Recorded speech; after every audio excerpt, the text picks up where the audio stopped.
వందే మాతరం. ఈ భరతమాతకి వందనం చేస్తున్నాం.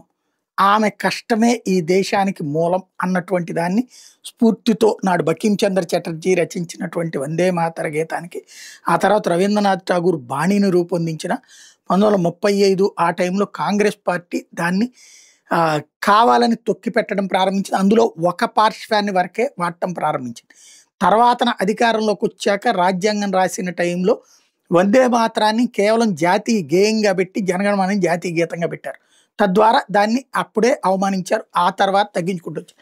స్వతంత్ర సమరంలో కీలకమైన పాత్ర పోషించిన వందే మాతరాన్ని ఆ విధంగా తొక్కిపట్టడానికి కారణం ఏంటంటే ఆ రోజున ముస్లింలు ఫీల్ అయ్యారని. అలా ఫీల్ అయిన ముస్లింలు పాకిస్తాన్కి వెళ్ళిపోయారు. మరి భారతదేశంలో ఉన్నటువంటి వాళ్ళు భరతమాత ఇక్కడ ప్రతిదానికి మనం మాత అంటాం. గోమాత, భూమాత, అట్లాగే చెట్టుని మాత అని పిలుస్తుంటాం ఇట్లాగే.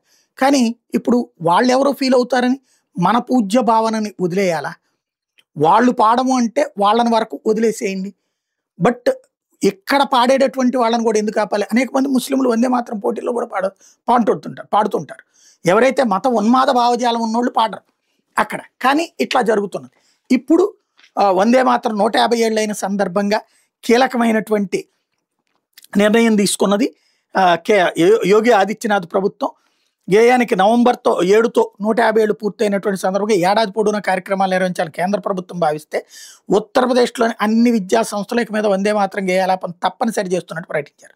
రాష్ట్రంలోని అన్ని విద్యా సంస్థలు వందే మాతరం పాడడం తప్పనిసరి చేస్తున్నామని చెప్పారన్నమాట. గోరఖ్పూర్లో ఏక్తా యాత్ర పేరుతో నిర్వహించిన సామూహిక వందే మాతరం గేయాలాపన కార్యక్రమంలో ఆయన ఈ ప్రకటన చేశారు.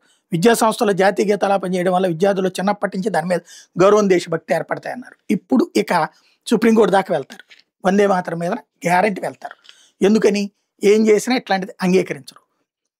మా మత అభిప్రాయాలు అన్నటువంటి పాయింట్ మరి ఎక్కడ దాకా వెళ్తుందో, హిందువులు ఏకీకృతం అవుతారా లేదా, అలాగే ముస్లింలో కూడా ఇట్లా రెచ్చగొట్టే వాళ్ళ ధ్యాసలో పడతారా? ఎవరికైనా అంటే మా మతాచారాల ప్రకారం మాకు అల్లా తప్పించి ఇంకెవరిని కొలవము అన్నటువంటిది. ఇక్కడ కొలవమంటలేదు, ఈ దేశానికి సంబంధించిన కీర్తించడం. పాకిస్తాన్ వాళ్ళ దేశాన్ని కీర్తించుకుంటున్నాడే, అక్కడ సౌదీ అరేబియాడు వాళ్ళ దేశాన్ని గొప్పగానే చెప్పుకుంటున్నాడే. వాళ్ళు ఎవరికి లేదు, మన దగ్గర ఎందుకు వస్తుంది? అదే కదా సమస్య.